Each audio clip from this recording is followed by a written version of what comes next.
hoops for the third hour today.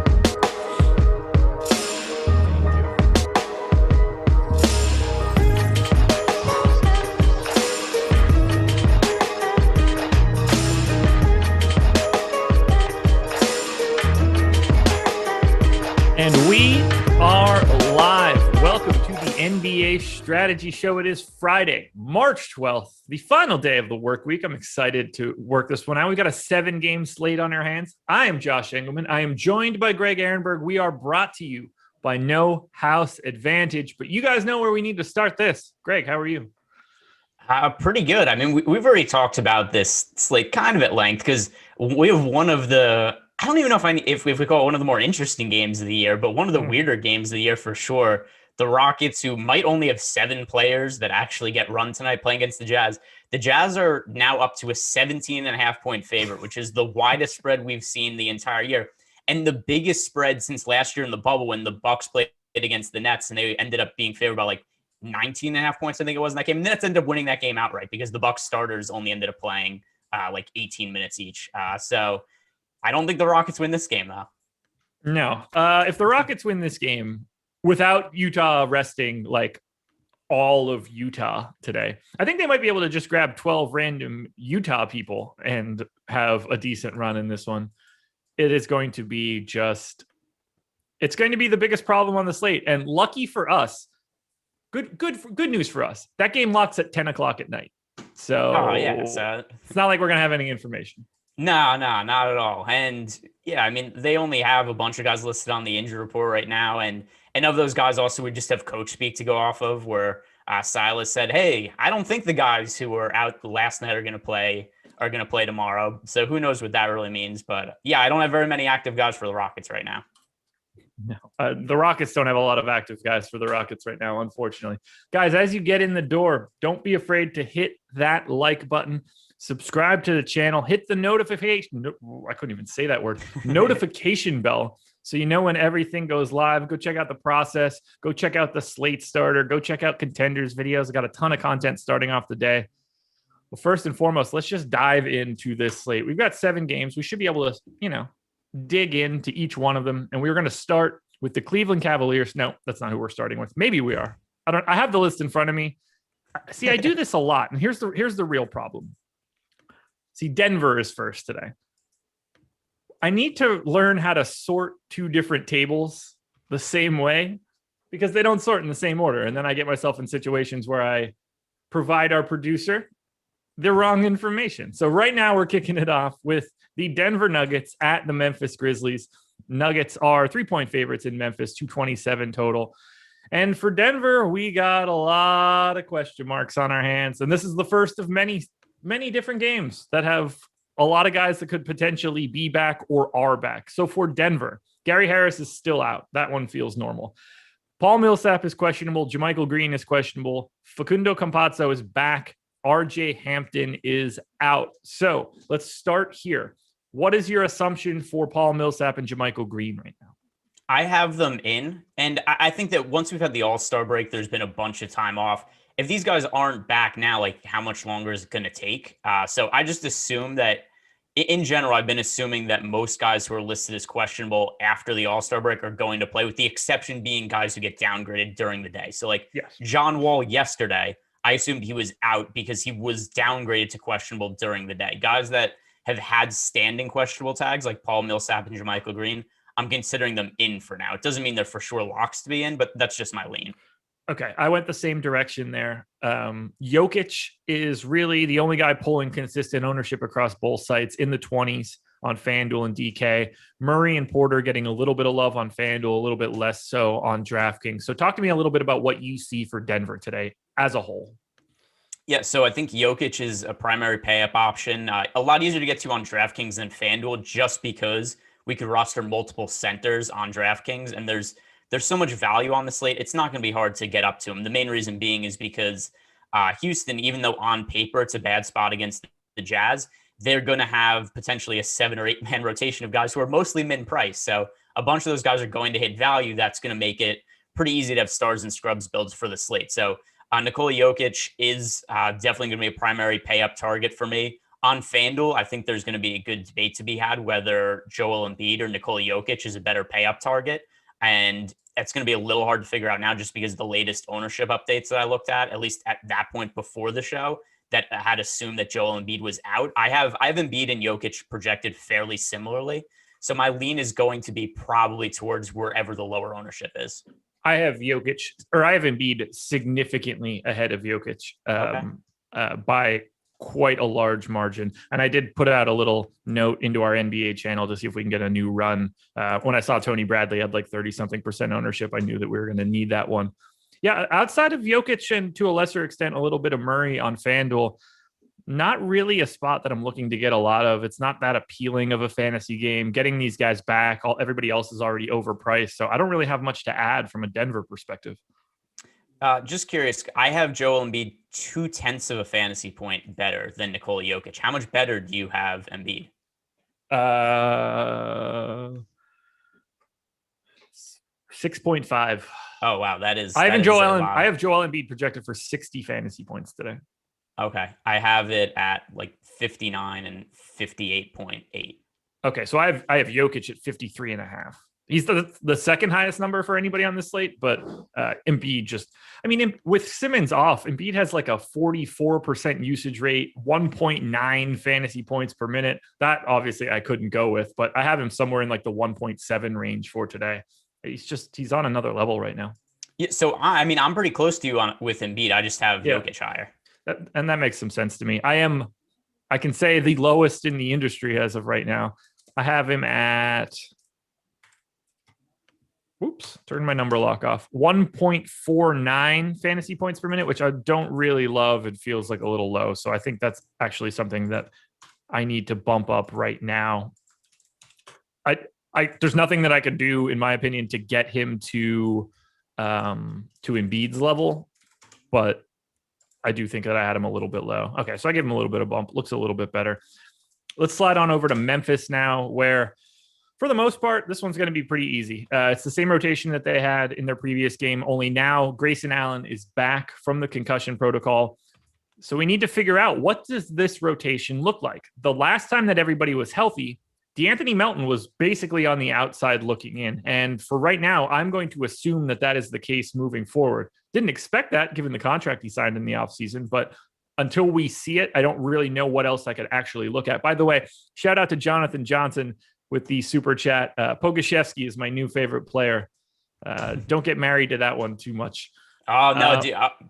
You a big Poku fan? Dude, I'm a Pogoshevsky fan. I actually think going down to the G League helped him a lot. I thought he looked pretty good last night, and I think that I thought there was some correlation there. Couldn't hurt, that's for sure. He's 2 years away from being 2 years away.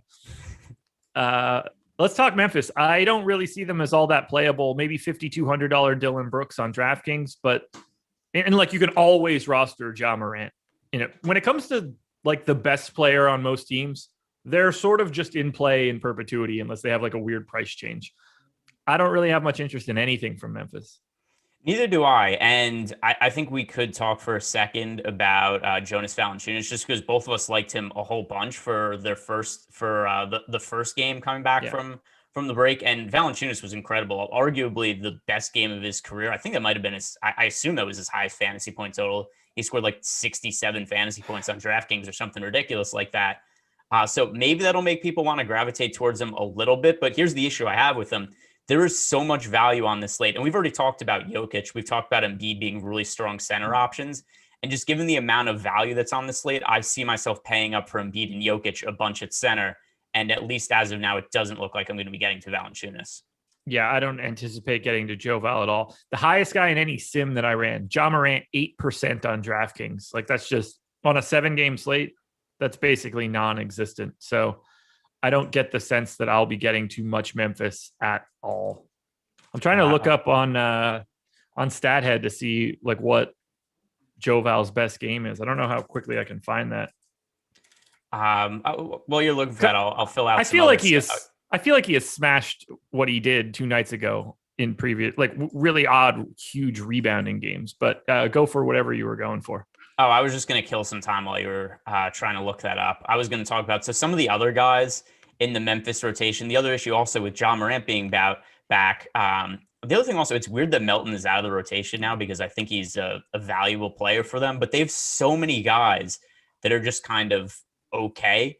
Like Tyus Jones is going to get minutes. Grayson Allen's going to get minutes. Xavier Tillman's going to get minutes. Desmond Bane isn't going to start again, but he's going to get minutes. Justice Winslow, Brandon Clark. I think there's going to be so many guys on this team on a night-to-night basis that play 24 to 28 minutes, and it's just going to cap the upside of everybody and makes it very difficult for there to be legitimate upside in guys when there's a slate that is more than like 2 or 3 games. I can't find it while I'm on this show, but is Memphis ripe for like a consolidation trade at the break? Because they have so many bodies that I don't think that they could really use. Like if DeAnthony Melton isn't going to be able to get on the floor at this point, then what's the point of even signing him last year? Like what can you turn a 2-for-1 into for Memphis? I don't even know. I mean, it depends who's, you know, what's something else that kind of hurts this is now that we have the play-in game, there's so many less teams that at least I think of that are going to be wanting to be sellers at the trade deadline because almost everybody is in the mix. Like even OKC, who everybody thought was going to suck this year, they're 2.5 games out of the play-in game. They're almost even with the Warriors at this point. So it's hard to really find many sellers. By the way, I actually most fantasy points for JaVale McGee, August 13th against JaVale McGee. I mean Jonas Valanciunas. Game against the Bucks, he had 26 points, 19 rebounds, and 12 assists for 73.75 DK points. There you go. Was that last year or 2 years ago? That was last year. Okay. Yeah, rung a bell. Like, I'm just making this up off the top of my head. We can't really look into it, but if Memphis said, we'll give you DeAnthony Melton and, pick one of these random, like, other guys that are on the wing to the Lakers for something like Kuzma, where the Lakers get, ball handling for a guy that's really not a part of their future the way that everybody wants it to be. They get it slightly more depth by bringing in a 2-for-1. That's the sort of thing that I'm thinking about, where somebody that just isn't getting the run that they think they should, and Memphis can get off of 2 of these guys and turn it into one guy that fits the team a little bit better. I mean, Kuzma's a bad example, but that's just the first thing that I'm thinking of. Yeah, I was gonna say, like, does Kuzma even play over like Brandon Clark or anything, or Kyle Anderson? I mean, he should. Maybe. I don't know. Like, over Kyle Anderson, I think. Oh, okay. Yeah. I mean, I don't know. It's just random, and I'm filling time. No, like, I mean, I agree with you just from a standpoint of there's so many guys. I would like them to trade 3 players for 1 just to make the DFS picture a little bit clearer. But it's hard. It's hard to think of something that actually makes sense. Yeah, I don't even know what like their salary situation is for next year. I feel like a lot of this team is back, but like Gorgui Dieng is a free agent. So they've got a $17 million expiring on a guy that I don't even have in the rotation, which is fascinating.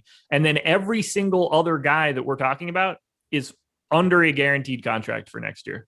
And why does the roster have like 40 players on it? Like, I'm looking through the roster, like, doesn't it seem like there's way too many guys they have? That's what I'm saying. Like, if you aggregate, DeAnthony Melton and someone else, or maybe it's not Melton, maybe it's Bane or whoever you want it to be, like just consolidating some of that talent. You've got too many dudes under contract and you don't have the ability to play them all. Oh, and just wait until Jaren Jackson Jr. comes back, if he ever comes back, because there's basically no news there. Yeah, not ideal. All right, moving on to the next one. The Cleveland Cavaliers at the New Orleans Pelicans. Pels 7.5-point favorites, 228 total for this game. Q tag on Darius Garland. And then the big one here. This is what you mentioned how you were handling Q tags before. I handled this one a little bit differently. Questionable tag on Kevin Love. I did not put him in yet. Dude hasn't played in ages. They have no real incentive to be playing him unless they think that they can trade him. So I'm not putting Kevin Love into a lineup until I actually know that he is back, but he certainly could be back today. We do get Larry Nance back, which is huge for Cleveland. I think he's been a big problem for them. He's like the linchpin to any sort of defensive identity that they want to have. I obviously have Garland in at this point. What are you seeing from Cleveland? Because I think there are a couple decent pieces here. So I have Kevin Love in, but playing limited minutes. I gave him 18 minutes, and it's enough that it makes him not viable, but it also takes away from Jared Allen a little bit. It makes Larry Nance not viable. And then just all the other ancillary pieces, Taurean Prince, Chetty Osman. It just means that all these guys play minutes in the teens. At least that's how I view the Kevin Love situation right now. And that makes it hard to really roster any of the big men for me at the moment. Also, Jared Allen's been really good for them, but I think we run into the same issue with Jonas Valanciunas. I think we run into with Jared Allen, which is that I have other guys that I would rather pay up for, namely Joel Embiid and Nikola Jokic, and that's going to prevent me from getting to Jared Allen. The guy that stands out the most to me right now is Colin Sexton. Yep, I agree. Sexton showed up 23% of the time in the optimal during my sims. That's actually higher than we have his current ownership projection. I don't mind getting to Garland either. I think he looks pretty comparable, 6,200 and 6,600 across both sites. Assuming he plays a ton of minutes. So I don't mind going there. Isaac Okoro kind of always shows up as like a 5%er on FanDuel as a pay down small forward option. I think he's a small forward off the top of my head. He could be a shooting guard for all I know. Doesn't matter. Pay down option either way. But I'm with you. Like if Love is in, it's just taking more minutes away from some other people. I don't have a ton of interest in Jared Allen because of the way the center is set up. So it's basically sex land and nothing else. Yep, I am on the same page. And then, like I said, Kevin Love, I think there's a decent chance he plays, but limited minutes. Also, to your point where you said, like, what's their motivation to play him? I don't know what was their motivation to give him a big contract and tell him they were going to build the team around him and then not do that. He has been hurt at least a little bit. I mean, my motivation would have been, he won a title and it's a good dude, I guess. I get it. It was a terrible deal, but I get it. I'm not surprised by it. He'll help somebody at some point in time, maybe. I don't know. I feel like I haven't seen him play in 2 years. It's been a minute. How many games has he even played in this year? I would have said like 3, 4. Let's see. He has played in 2 games. On opening night, he played 38 minutes. Then he played 9 minutes in the second game of the season and got injured. That was on December 27th, and he has not closed. He has not played in a game since. Yikes. All right, for the Pels, we know JJ Redick is out. Otherwise, I think everything is pretty cut and dry for New Orleans. Brandon Ingram and Zion Williamson are the only guys picking up any real ownership on FanDuel. Similar story on DraftKings, just half the ownership. And those are the clear 2 standout options for me as well. I'll never have a problem paying up for the guys that dominate the ball the most. Although Lonzo Ball's at 5% ownership, 6,600 on FanDuel. I would happily do about double that against Cleveland. Eric Bledsoe, I think you can probably talk yourself into a little bit. He's 5,400 on FanDuel, 5,800 on DraftKings. Where are you looking to the Pelicans? Is it just Ingram and Zion for you? Yeah. So Zion being the primary guy for me, I think there's been a little bit of a switch in Zion over the last, 3 weeks or so now. It was something that I remember we had a slate where we were talking about it and you'd mentioned, and I mentioned also, like, Zion scores the same amount of fantasy points every game. For a little while, that was the case. And that's changed recently, where now we're seeing the usage has been a little bit higher for him. I think they've started to make more of an effort to be like, hey, Brandon Ingram's really good, but you know who our guy is? Last night notwithstanding, like, Zion's our guy. We're going to feed him, which wasn't the case yesterday. We're like, hey, Brandon Ingram's just going to take a bunch of bad shots, and they got their ass kicked in a game that they should have won fairly easily. But in general, more often than not, we've seen the offense run through Zion, and we've seen his usage kind of hover around 30% over the last month, which is higher than it was earlier in the year. That's also equated to more upside. Even at 9,000 on FanDuel, and then his DraftKings price is at 91. That to me is still a viable price tag to get to him, especially because the ownership isn't really there. He is at 12% on DK, and it's actually there on FanDuel, but I'm still getting to him in my initial builds at around the same as what his ownership is. And the reason being also is salary isn't that much of an issue on this slate. We said before, there's so many guys to save salary with. And one of the only positions that we don't have a ton of viable cheap guys is power forward. So I think this is a fine position to pay up for. And that's what's getting me to Zion on FanDuel at least. I'm totally with you on the Zion take. We got the question in chat from Thomas Norris. Nickeil Alexander-Walker thoughts? Yeah, don't play a single share of him. No, I have him playing minutes in the teens, and he's unplayable. So last night, I'm just going to pull it up because I assume this is related to him playing well yesterday. Yeah, him and Kira Lewis got blowout run. Willie Hernan-Gomez got some minutes in blowout run, but he is out of the rotation now. Can't be looking at it like that. Yeah, so he played 25 minutes yesterday. I don't think he plays those minutes again like Josh said. It was because of blowout. He also didn't even play well in those 25 minutes, which Besides the point, I don't expect that they're going to get blown out by the Cavs like they got blown out by the Timberwolves yesterday. At least the Cavs are better than the Wolves. Yeah, well, they got their asses kicked by the Wolves yesterday. Truthfully, they did. I just realized that we didn't do any of our normal gimmicks. So favorite play on FanDuel, favorite play on DraftKings from Denver, Memphis, and then from Cleveland and New Orleans.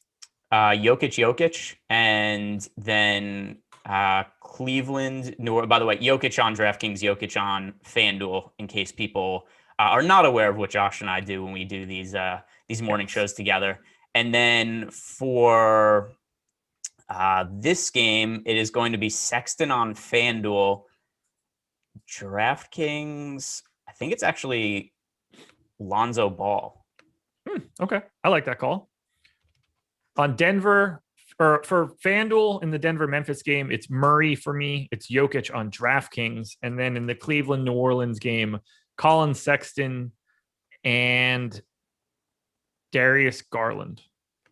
Yeah, so the issue with Sexton on DraftKings, he's all the way up to 8,100. So there's a big difference between on FanDuel and DK. On DK, I don't think anybody is an especially strong play, but Lonzo Ball at 5% ownership is, to me, a slightly more favorable play than Zion at 12% ownership. Big schedule coming up today. No surprises. We run a ton of content here at Awesemo.com. So at 3 p.m. Eastern, the NHL Strategy Show with Jake and Cliffy they'll be breaking down the old game on the ice. At 5 o'clock, we'll have the NBA tip-off show. Greg, you will be back with Ben, breaking it all down, leading into the NBA Deeper Dive. Alex Baker, Awesemo himself, and Adam Scher, Ship My Money. They'll be going for about an hour, leading into NBA Live Before Lock. Chris Baggs, Terry McBride, taking you all the way up until that 8 o'clock lock. Yes, lock is an hour later. All of our shows are an hour later than they normally are, except for 9 p.m. Eastern, the late night Live Before Lock, the Swap and Spit show. Chris Baggs and EMAC taking you all the way up to 10 p.m. Full schedule of shows today. But that's not all we've got. We got a little bit of free content. I'm going to hit on that one right now. I was going to save that for later, but we're going to hit on it now. NBA Big Board is free. The NHL Top Stacks are free. MMA projections are free. What do we have this week? Leon Edwards? Leon Edwards against Bilal Muhammad. Remember the name. MMA projections are free. And then Super Draft NBA projections also free. So if you're playing on Super Draft today, we do have free projections for you. And we'll touch on No House Advantage in a little bit, but we've always got free content for No House Advantage, the presenting sponsor of the NBA Strategy Show. Good stuff. Moving it on. Philadelphia 76ers, Washington Wizards. Sixers 4.5-point favorites in Washington. No Ben Simmons, still out, but he should be back for tomorrow's game, I believe. Potentially. Yeah, allegedly. I'm not going to be believing Glenn Rivers on that one. So Embiid in 10-7 and 10-7 on FanDuel and DraftKings. I think he looks absolutely fantastic in this spot. Huge pace-up matchup. You're not worried about the defense. And Embiid with Ben Simmons off the floor has like a 40-something% usage rate and a 1.9 plus fantasy point per minute rate. I think he looks incredible. However, I don't even think that he's the best play on his own team, at least not on FanDuel, because Tobias Harris is 7,800 at a power forward spot that it's pretty difficult to fill otherwise. He's also projected for monstrous 50-ish% ownership. Talk to me about Embiid and Harris, and then we'll get into the rest of these guys. Yeah, I mean, I'm still a little bitter about the Harris game yesterday because I feel like everything went as poorly for him as possible. And he still ended up scoring 33.5 FanDuel points at a 6,900 price tag. He went like 0 for 5 in his first rotation on the court, and then doesn't end up playing in the fourth quarter because the game's a blowout. But even with all that in mind, he still had a salvageable game for what his salary was on FanDuel, but really should have been a much bigger game. He only ended up getting to play 25 minutes yesterday. He would have absolutely destroyed if he got to play even 30 minutes yesterday. So that was a little bit annoying, but even at the 7,800 price tag in this matchup, I'm going to be wanting to get back to him. I agree with everything you said. Embiid, I want to be on. Tobias Harris, that I want to be on you. Yeah, I want to be on you. I want to be on you. The question for me, because we don't have the latest updated ownership, and it's something I talked about with Jokic before. I have Jokic and Embiid projected closely enough that if there's a big ownership gap between them, I'm going to lean towards whichever one of them is lower owned. Yeah, I think that's a fair stance to take. I think they're quite clearly the two best options, although Vooch does look sneaky good today as well. We will get to him in a little bit, but just the rates that Joel Embiid has been putting up as of late, and in particular with Ben Simmons off the floor, are truly, truly staggering. I actually have Joel Embiid ahead of my GPP target score metric. So 50% likely to go 3.5x plus 22 today. It's truly insane stuff. What else do we do with Philly? I had quite a bit of Shake Milton interest yesterday. That got me very much nowhere. Danny Green's picking up some ownership. That is rarely a spot that I want to go when everybody else is already there. Does Thibault start again? Who knows where they're moving this rotation around? I'm not all that interested in really too much else from Philly outside of Seth Curry. So talk to me a little bit about Philly guys that aren't Embiid and Harris. Yeah, they've played so many different iterations of starting lineups this year that it makes it really hard. Like Thibault played yesterday and Thibault had a very Thibault game. He had like 3 steals in the first 2 minutes of the game. It was like, oh, it's going to be one of these games from Matisse Thibault. And I think he actually ended up in my best FanDuel lineup yesterday. So Thibault, if he starts, I think he's a good FanDuel play. Not on DraftKings, though, just because so much of his production comes from defensive stats. He's one of the players with the biggest gap between what they could possibly do for upside on FanDuel versus DK. So if Thibault starts, I'll be interested in him on FanDuel. But I don't know that he starts just because I don't remember there being a game where he started alongside Embiid. For some reason, it seems like they like to go to Korkmaz more in games where Embiid's in there. So that's kind of what I think the starting lineup's going to be right now is Embiid, Harris, Curry, Danny Green, and Korkmaz. Yeah, I agree with you. Same page. I would be surprised if they started Thibault, but it would fit, but you get all that shooting around Embiid and it becomes really problematic. Yeah, I think that's what and that's the best thing Doc Rivers has done this year is recognize that he needs to get as much shooting as possible around Ben Simmons and Joel Embiid. The worst thing he's done this year is injury reports by a long shot. We're moving it over, I think, to Washington now. And this one's easy. Play Russell Westbrook, play Bradley Beal. If he plays, he is questionable, by the way. Those are the only 2 guys you can play from the Washington Wizards unless Bradley Beal is out. Any disagreements? No, everybody else on this team kind of sucks right now. We've got and also just a bunch of guys where it's a hodgepodge of minutes, right? So we've got Hachimura. His minutes are somewhat stable, but everybody else, it's just minutes in the 20s. Bertans, Avji, Neto, Wagner, Lopez, Garrison Matthews. Like there's a bunch of guys that play some minutes, but not enough minutes to be viable for DFS, at least not on a full slate. It was a little different the other day where we had a 2-game slate, but for a 7-game slate, it's really hard to look at anybody other than Westbrook or Beal. Where that changes is if Bradley Beal is ruled out. Westbrook would obviously become a much stronger play. But then I think there would be some other guys, maybe like Garrison Matthews, I might consider if Bradley Beal's out. But as of now, I'm assuming that Bradley Beal ends up playing. So I have stats for over the last 30 days, and this is mostly just their same rates as usual. Russell Westbrook, 1.39 fantasy points per minute. Beal, 1.33. I'll even say Mo Wagner at 1.08. Here are the fantasy point per minute rates for everybody else that I have projected to get minutes over the past 30 days. Rui, 0.72. Neto, 0.76. Denny, 0.64. Bertans, 0.76. Lopez, 0.78. Garrison Matthews, 0.68. These guys are all terrible at fantasy, man. Every single one of them is terrible. Don't play these guys unless Bradley Beal is out. And if he is out, cross your fingers and you hope you get the right guy. Yeah, and I mean, it's not that they're terrible just in fantasy. They're not any good in real life either. There's a reason that the Wizards aren't good, and that's largely why. Because the players outside of their two star players, I'll still consider Russell Westbrook a star. At least he certainly is for fantasy purposes. Everybody else is replacement level. Favorite play on FanDuel, favorite play on DraftKings? Joel Embiid. Tobias Harris and Joel Embiid for me.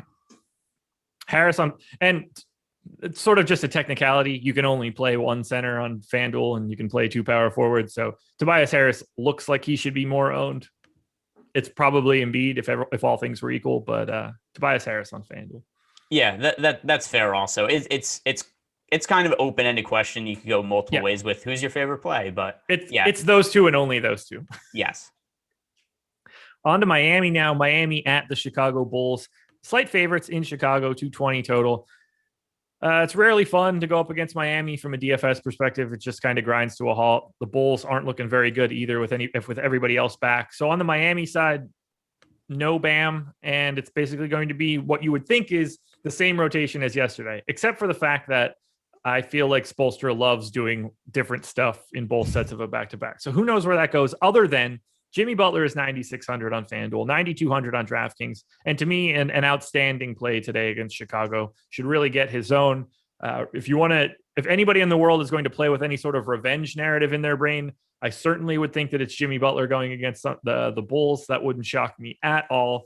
Kelly Olynyk picking up some love, 4,500 on FanDuel, starting center. It's very easy to get to him from a value perspective. I assume you're certainly looking at Butler. What do you think about Olynyk? What do you think about the rest of the Heat? Yeah, so Olynyk is a weird case because there's a big gap in his price on FanDuel and DraftKings. And in a points per dollar sense, I just look at the price on Olynyk and be like, I would like to have all of the Olynyk. But then I make my initial builds, and I'm not getting to as much Olynyk as I would think I would at the price point because I have other values at other positions that are better values than Olynyk.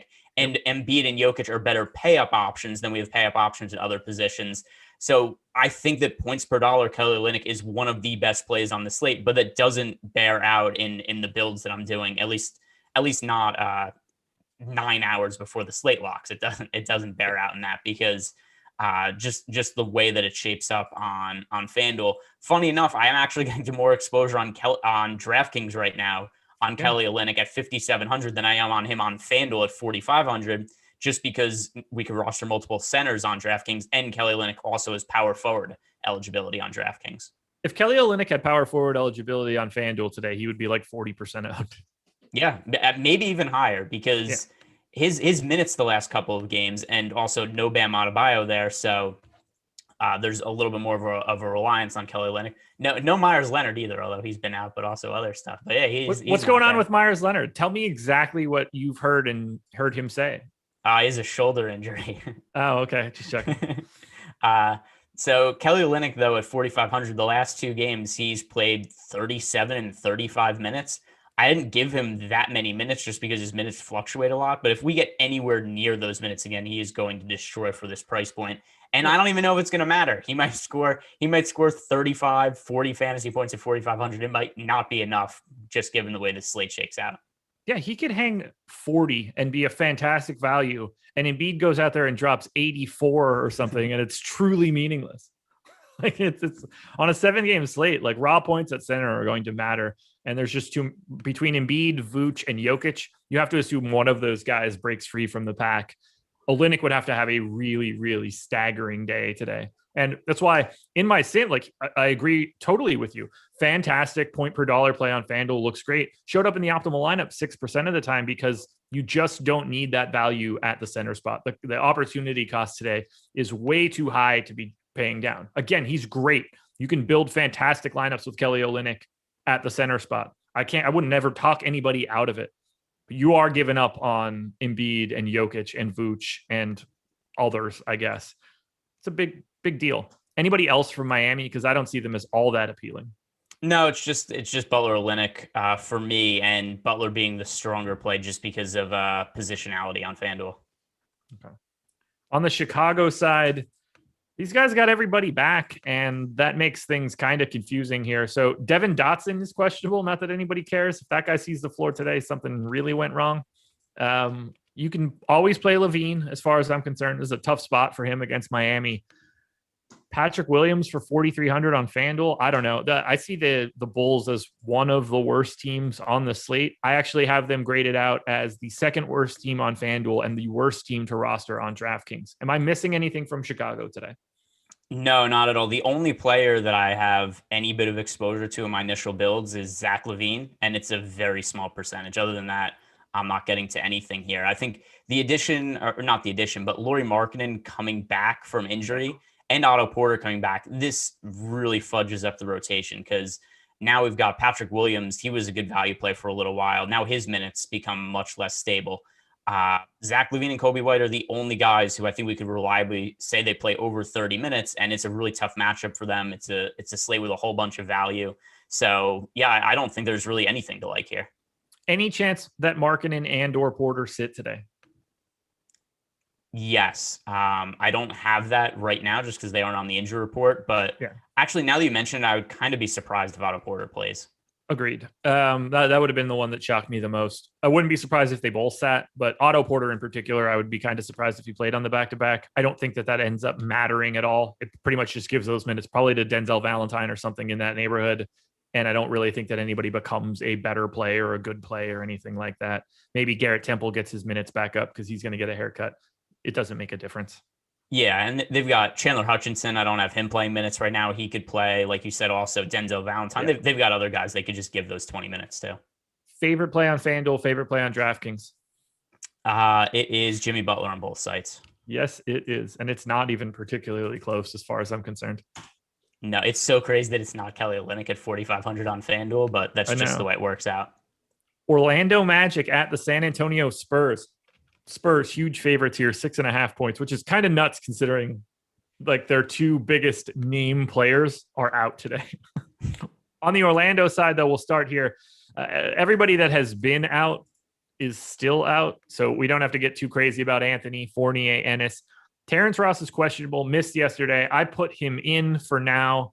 Don't know what really to make of it, but I do have Terrence Ross in for now, and I actually like quite a bit of Orlando. I think Vooch looks good at 9,900 or 10-3 against San Antonio. Plays a ton of minutes, kind of does a little bit of everything. I'm happy to get to a little bit of Michael Carter-Williams. He is picking up quite a bit of ownership on FanDuel at 4,900. 6,300, he's picking up slightly less. Dwayne Bacon is the flat minimum on FanDuel. He is 4,200 on DraftKings. Very different play across both sites. Still happy to get to him, but if you want to pay down, that is an option. I will get to Terrence Ross if he exists on this slate. I might even play a little bit of Al-Farouq Aminu at the flat minimum on FanDuel. How are you looking at Orlando? A very weird team and a very weird matchup. So are you assuming that Aaron Gordon sits today? I gave him 16 minutes. Okay, so he played like 14 or 12 yesterday. If he's sitting out in this one, he probably shouldn't have played yesterday. I'm a little concerned about Vucevic with Aaron Gordon coming back, and that's not to say that Vucevic still isn't a good player, but he had a 27.7% usage rate yesterday. And while that's fairly significant, he has had very few games with a sub 30% usage rate while Aaron Gordon was out. So I do think that Aaron Gordon coming back, even if it's only Aaron Gordon playing 16 to 20 minutes, those are shots that are going to come away from Vucevic. And then also, if you look at the price tag for Vuce over the course of the season, the last time that Gordon was active before this stint earlier in the season, Vucevic was a guy who was priced in the 8,000 range. And then if you look at his salaries from last year, where the Magic were a healthier team, Vucevic was generally priced in the low to mid 8,000 range. So now that his price has gone all the way up, and that's always something I like to use as a benchmark for kind of a fair price point for players when guys come back. I think that we have to think that that Aaron Gordon coming back, even if it's going to be limited minutes, is going to take away some shots from Vucevic, and it's going to take away some playmaking responsibilities. So I just look at that and I think that he's a little bit overpriced. And right now the ownership is fairly high on him. That's going to come down once we get ownership on Embiid, but right now 20% ownership on Vucevic is too high for me. But I don't know what the right it's not even going to be. It's not even going to be remotely close to that once Embiid is in our ownership, and that's why I think that he's mildly appealing as a contrarian option. Look, I have him projected for 51 fantasy points in 36 minutes. That's 1.41 fantasy points per minute. In my model, like long term, he's 1.38. He's at 1.46 for the last 30 days. I think it matters more that there's no Fournier and to a lesser extent no Fultz. I'm not really worried about Aaron Gordon being back and playing 16 minutes and really affecting Nikola Vucevic. I think that matters if Aaron Gordon is back and legitimately playing. But if he is just a bit player in this one, I'm not as concerned. I do like the idea of getting to him in larger field GPPs because I think his floor is massively high here just for the way that he plays. Like Jakob Poeltl, fantastic rim protector. Not exactly going to be getting out on the perimeter to guard Vooch from three. So if the stroke has fallen, I think the spot could be pretty good. But I'm going to have a lot of Orlando. Not something that I was expecting to say, but they rank as my number 3 team on FanDuel right now. A little bit lower. They're 4th on DraftKings. I just see some value in the number. Getting to Bacon or Aminu, like it's not fun. But if that takes me away from what I'm expecting to be crazy chalk on randos from Houston, I'm sort of okay with it. I'll add this in. Not guys that I would be looking to play in cash games, though. I do think there's guys that warrant. There are guys that warrant GPP consideration, but yeah, there's better cash game considerations at basically every price point for all these guys. I would entertain MCW in cash if he continues to get that ownership on FanDuel at 4,900. I don't really see anybody as truly cash viable on the DraftKings side, though. I'm with you there. And then going to the Spurs, I'm having no fun trying to predict this rotation. Yeah, so LaMarcus Aldridge obviously out. He joins the list of older players that suck now that aren't going to be playing for their teams because they want to go play for a winner. Congratulations there. DeMar DeRozan will be out today going to a private service based off of the death of his father, so he will not be in this one. We are getting Devin Vassell back. I don't think that matters all that much here, but we saw 2 nights ago, I guess it was 2 nights ago, Trey Lyles was looking like a potential option. He barely played. I think now with no DeRozan and no LaMarcus Aldridge, he kind of just by default sees a bit of extra minutes. I don't really care to get to him today. This team looks very different across both sites. On FanDuel, DeJounte Murray's 8,200. That's fine. No issue. There's some ownership. He's 7,500 on DK. Way better. Derek White is 4,900 on DraftKings. I think that price tag looks great. Keldon Johnson is 4,800 on DraftKings, projected for 35% ownership right now. That number is absolutely insane, but I think he looks good as a play. Just, be aware of it in GPPs. Jake Puddle's going to play 30 minutes. He's got a 6K price tag. Lonnie Walker, Patty Mills, Rudy Gay. I don't even know what to make of this team. I know you're not really happy about making a rotation for the Spurs. So where are you going here? Yeah. So if you play cash games on DraftKings, you're going to want to have a good amount of exposure to the Spurs there. If nothing else was to change later in the day, I think that 3 guys you probably want in your cash lineup are going to be DeJounte Murray, Derek White, and Keldon Johnson on DK. And it never feels great to get that much exposure to Greg Popovich because who knows what he's going to do. I thought Trey Lyles was a really good value play the other day. I was like, oh my God, Trey Lyles isn't even going to be in the rotation today. And he would have not been in the rotation had Poeltl not gotten into some foul trouble because Poeltl was going to play Poeltl did play a ridiculous amount of minutes, but he would have played a really, really ridiculous amount of minutes had he not picked up 4 fouls. So, 32 and a half minutes for Poeltl last game, and that could have been in the neighborhood of like 36. He played 18, a little over 18 minutes in the first half of that game, if I remember correctly. So, Poeltl, I think, could end up playing a huge amount of minutes in this game on DraftKings. Though, like I said, I think Keldon Johnson, Derek White, and DeJounte Murray are all guys you're going to want in your cash lineup. Ooh, okay. That scares me. To an extent, except, Keldon Johnson, like we said, what's his initial ownership projection? You said, 35 on Keldon Johnson, 27 on Murray, 23 on White. I actually think the Murray one comes down a little bit just because we're going to get more ownership going to Embiid when he comes in. And if you're bringing in a higher salary guy, I think Murray is the guy that takes the hit. I think Keldon Johnson and Derek White both hold there. I think that Keldon Johnson projected ownership is truly broken unless he plays how many minutes do you think Keldon Johnson plays today? I have him for 29 right now. Okay, so I have him in for 26, and I am very clearly the low man on the totem pole right now. His minutes haven't been there, and I don't totally understand why. No, but the other thing, too, at least talking about him as a cash game option, if his ownership holds at 35% on DraftKings, it's hard to ignore somebody who could end up, that would indicate to me that he's going to be 60 to 70% owned in cash games. Why did he only play 22 minutes the past 2 games? Because Greg Popovich just does random shit. Very true. That's what gives me pause in locking in 3 Spurs in a cash game. The other thing also is, don't forget that he was, the actual answer, this doesn't apply to last game, but for the 2 games prior to that, he didn't start. He came off the bench. He was coming back from COVID and he was, he had conditioning issues, I think is what the team said. And then last game, the actual reason I think he only played 22 minutes, number one, they had DeMar DeRozan. They don't have DeMar DeRozan today. The other thing also was Rudy Gay played one of his best games of the season. So they just gave Rudy Gay extended run. So I do think there's reason to think that Keldon Johnson plays more minutes today. I just don't know how many more minutes. GPPs, I tend to be underweight to what that number is on DraftKings, but I still think for cash games, if that ownership holds, you're going to want to roster him there. He might be the guy that gets pinched for me. I'd be more likely to get to Murray and White. But honestly, cash games are going to be fully dictated on the Houston Rockets. And if you have so many Houston Rockets value plays in there, you might not need to roll the dice on a $4,800 Keldon Johnson, because you might be saving so much money that you're rostering like guys with a pulse. Yep. And I mean, I don't think Keldon Johnson is kind of just a more expensive version of a lot of those Rockets guys, but still, I think that I still think the ownership has to dictate it a little bit. Yeah, you're probably right there. It'd be interesting. I just don't know how much that the high fours range is going to be valuable on a slate like this, where I think that stars and scrubs in a cash build is going to be as easy as possible to build. We'll see where we go. Best play on FanDuel and DraftKings for this game.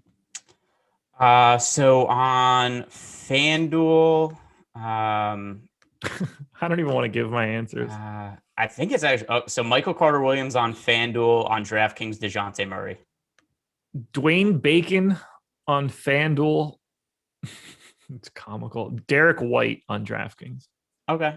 Do you like Derek White more than Keldon Johnson on DraftKings? Yes. Or do you like Keldon Johnson more than Derek White on DraftKings? So you tell me which one of those guys you like more on DK, since I ruined that question. On DraftKings, I like DeJounte Murray the most. I like Derek White the second most, and Keldon Johnson the third most. Okay, yeah. So I have it White, Murray, but they're close, and I have Keldon Johnson a pretty sizable step behind. But again, I am 3 minutes behind you. That would shrink quite a bit otherwise. Guys, it's time. We need to talk a little bit about No House Advantage, the presenting sponsor for this show. And the thing about No House Advantage, you don't have to worry really about fantasy projections. We're more worried about player props. So you are selecting props out of a list from No House Advantage, and you're ranking them based on your confidence. So if you're most confident in a prop, you might give it, today it's 10. So your most confident prop would be worth 10 points. Let's just say it's Nikola Jokic's points, for example. How do you feel about 26.5 points for Nikola Jokic? I feel pretty strong about the over on that number. There you go. So if you feel that strongly, that could be your 10-point prop. You'll rank one for 10, 9, 8, 7, 6, 5, 4, 3, 2, 1 down the line. You're just trying to get your props right. It's a very different mechanism. They've got, let's see, a 5K slam dunk, 2K to first going tonight, $15 entry fee. You can help yourself out a little bit. Use the promo code Awesemo, get a first match deposit of up to $20. And the best part, we've got free No House Advantage projections on the website every single day. Not just what are the best props that are on the site ranked out by Alex's data, but you also get optimal No House Advantage lineups. You don't even have to do the work. Come snag what we call one of the best lineups, pop that into a No House Advantage contest, cross your fingers a little bit, maybe get some overlay. It's not going to get much better than that. Perfect opportunity for you guys to buy, to build your bankroll. I highly recommend using that promo code and signing up at No House Advantage. So go do that. Do that right now. And while you're doing that, you'd open up one tab where you're subscribing to No House Advantage using our promo code. You can do another one where you go to iTunes or whatever place you get your podcast, leave a 5-star review. That'll help. We put all of our shows up onto basically every place that you can get your podcast. We're going to be providing them at that location. Go subscribe to those things. It doesn't get much better than that. We have so much content to give to people. We're doing free giveaways and everything constantly, free content, pinned tweets, all that good stuff. Just reward us a little bit with likes on this video, which I'm not going to lie, looking a little low. Go ahead and hit that thumbs up, and 5-star reviews, because this much we know, we are bringing 5-star content. And for those of you that are going to say anything else, that's 5 stars out of 5, baby. Don't be telling me we're 5-star content out of 10 or something. That would just be rude. 2 games to go, man. Yeah, and the next one, the most important DFS game on slate to talk about. And I don't even know if there's anything. So I don't even know how we talk about it. The Houston Rockets and the Utah Jazz. The Utah Jazz are infinite point favorites with a 200 and something total that isn't important in this case. And we can really just sort of hypothesize what's happening here. We don't have an injury report yet. We will not know anything about the Houston Rockets unless a tweet comes out in the next 2 hours. The 1:30 injury report will be huge here. So John Wall is, who knows? Didn't play yesterday. Don't know if he's playing today. Victor Oladipo is, who knows? Did play yesterday. Hasn't been playing back-to-backs. We'll see. Daniel House is likely properly questionable. Did not play yesterday. Christian Wood, out. Eric Gordon, out. David Nwaba, out. Dante Exum, who I forgot is on the team, out. PJ Tucker, no longer playing with the Houston Rockets. He's on the Blake Griffin / however many other players are doing this LaMarcus Aldridge plan. So he's out. Kuruks is questionable. They have guys that we are confident should play today. Jayshawn Tate, Kevin Porter Jr., who's only been with the team for a day, Kenyon Martin Jr., maybe they can ask his dad if he wants to play too. He could probably get legitimate minutes. Justin Patton, Sterling Brown, Ben McLemore, and whatever Anthony Lamb is. So, I don't have anybody to lead you to. These guys are going to pull a ton of ownership. Kevin Porter Jr. is the clear-cut best play on DraftKings today. I don't know what else to say. Just talk about Houston however you want to do it. Yeah, so what makes this really tricky is they had a bunch of guys out, and what is right now driving the ownership and what's driving the line too. So when Josh did his process show this morning, at that point in time, the Jazz were favored by 15 points. When Josh and I started the show, the Jazz were favored by 17 points. Midway through the show, the Jazz moved to 17.5-point favorites. And what's moving this line is that the Rockets coach, Steven Silas, said last night after the game, a reporter asked him, what do you make of all the injured players? And he said, I'll bring up the quote right now just so I have it right. But he said something along the lines of, I doubt that any of the guys who are injured today end up playing tomorrow. And then that also raises the question, is John Wall actually injured? Or was he just not playing because he doesn't play in back-to-backs? So like, hey, we're going to play tomorrow. We're going to do our normal thing where we play John Wall one half, we play Victor Oladipo the other half. That could have been the case. John Wall could also legitimately have an injury because he's John Wall. He's injured all the time. And he wasn't on the injury report. And then all of a sudden he was on the injury report at 5:30. So I think there's a decent chance that John Wall plays and Victor Oladipo sits, as we've seen all year. But there's also a decent chance that John Wall is actually injured and doesn't play. So right now, I only have 7 active players for the Rockets in the rotation. I think they just might make somebody active who doesn't end up playing minutes. Here's one thing I'm going to say about this for sure. Anybody who is active that is a name player that does not start, do not get exposure to them. If John Wall is active but comes off the bench, he's probably playing 0 minutes. If Victor Oladipo is active and comes off the bench, he's probably playing 0 minutes. The reason being is that for the NBA, you have to have at least 8 active players to play a game. They might not have 8 healthy players. So they might have to designate somebody as healthy, active, even if they're not able to play. So I assumed Wall was in. I don't really care if he's in or not. Kevin Porter Jr., Kenyon Martin, Jayshawn Tate, they're all showing up in like 40% of optimals on FanDuel. Kevin Porter Jr. at 3,200 on DraftKings showed up in 76% of optimals during my sim. You play him no matter what on DK. Shooting guard, small forward eligibility. I don't care if Wall and Oladipo play. You're playing Porter at 3,200. There's no way around it. If for some reason they really have 7 guys available, all 7 of those guys should be in like 15 to 20% or more of your lineups. I got to Justin Patton at 5K in 5% of lineups just on FanDuel so far. Given how loaded everything else is, it is impossible to avoid Houston because of the amount of minutes they're going to play. And they might actually lose by 40. And it might not matter for fantasy anyway, because they're not going to lose. Even if they lose by 40, they're not scoring 0 points. So if they end up losing 110 to 70, that's still 70 points that have to be accounted for on players who are mostly close to min price. And the other thing too is in the fourth quarter, which this is the most likely blowout of the season without there even being a close game as a second consideration. Yeah. If they're going to get their asses kicked, we're still going to see these same 5 guys, whoever ends up starting, like Kevin Porter, Justin Patton, Sterling Brown, Kenyon Martin Jr., whoever it ends up being. These guys Anthony are going to play Lamb. These guys are going to play the fourth quarter against the Jazz backups, and then it's not even going to be all that difficult of a matchup at that point anyway. Somebody's going to score fantasy points. I don't think there's any way around building lineups that don't have at least a couple of Rockets players and as many as 4 of them in them. As of right now, I'm expecting 2.5 Rockets in the optimal lineup on DraftKings. If you just ran an optimal pre-lock, I assume you get 4. It's just, I don't have anything to add. You got to play all of these dudes. Yeah, and a lot of them are interchangeable. The only one who stands out way above the other guys for me is Kevin Porter. Beyond that, like, I don't have a strong take between Kenyon Martin Jr., Ben McLemore, Anthony Lamb. Like, I wouldn't be married to any of these guys. I think they should all be viewed as pretty similar. Like, we don't have any real information on Kenyon Martin Jr. or Anthony Lamb. Yeah, like I like Jayshawn Tate a lot on FanDuel in comparison to DraftKings. He's only 4,700 and he gets minutes when they're actually healthy. So I assume he does well. Porter's expensive-ish on FanDuel relative to DK, but you're still putting him in like 40% of your lineups. Sterling Brown is a guy that I'll have a ton of just because he gets minutes one way or the other. You're just playing Houston. You're playing a lot of Houston.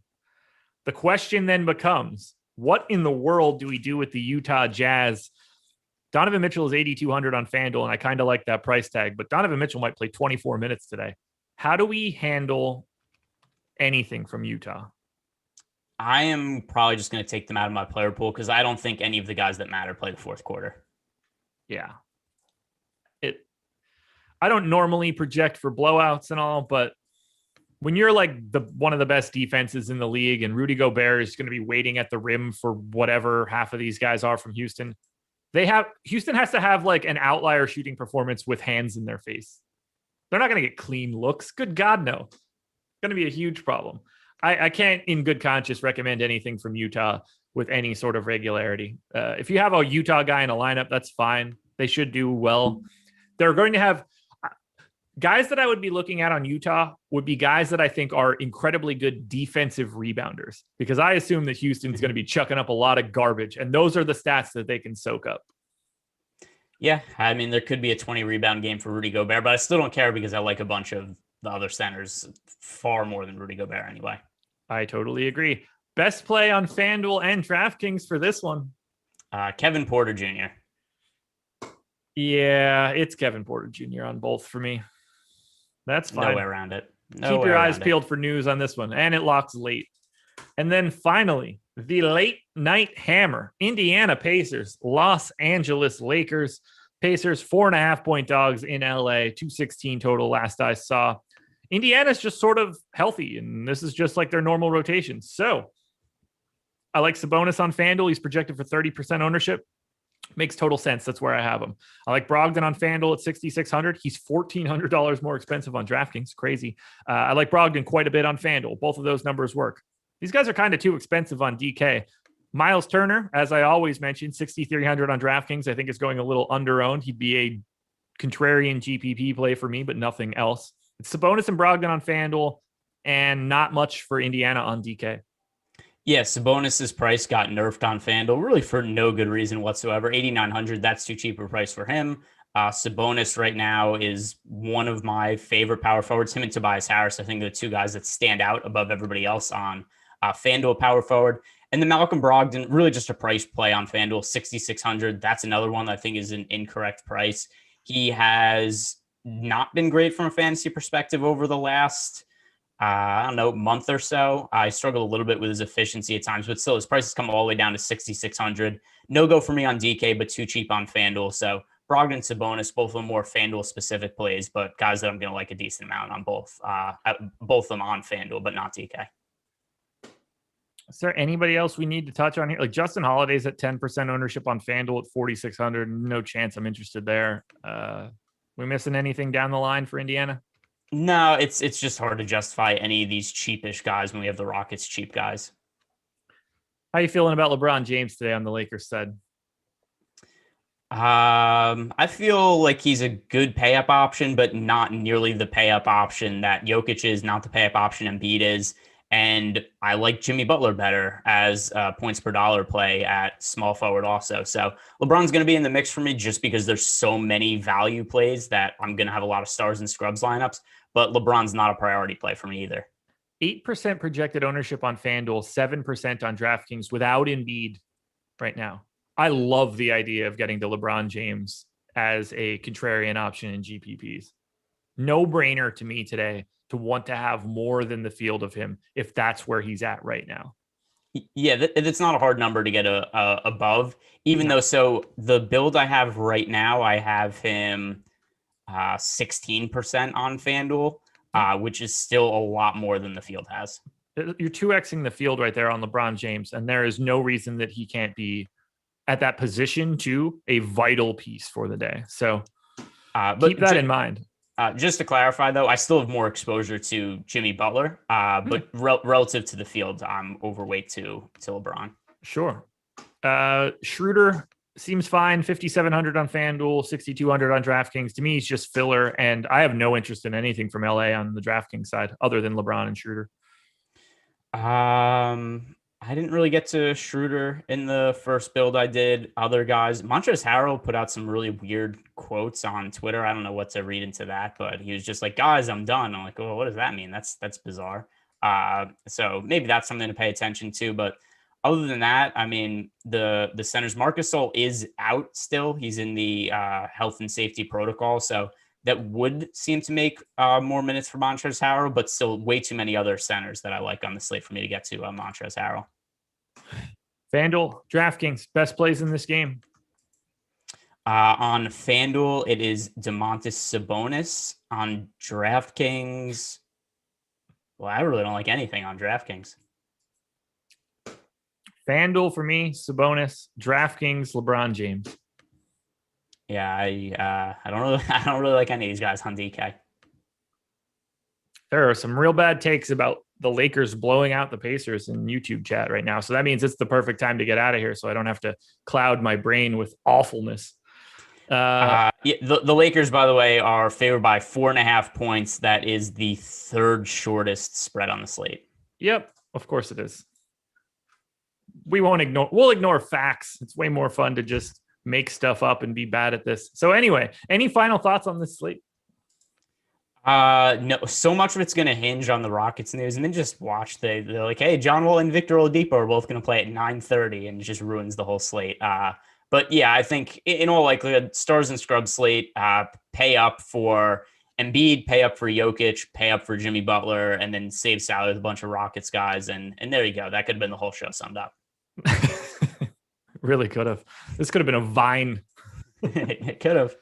And on that note, guys, we are done. The work week is over for strategy shows, but they don't stop on the weekends. I just don't do them on Saturdays. But I'll see you guys Sunday morning, I believe. Me and Rinpack, I think. And big news breaking right now. Nothing to do with this slate. Karis LeVert will make his Indiana Pacers debut tomorrow against the Phoenix Suns.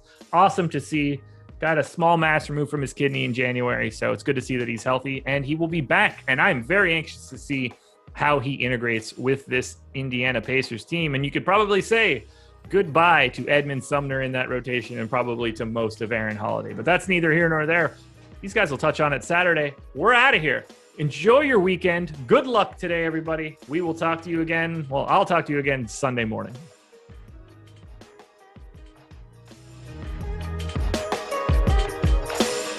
Rockets signed Mason Jones to a 10-day. So he'll be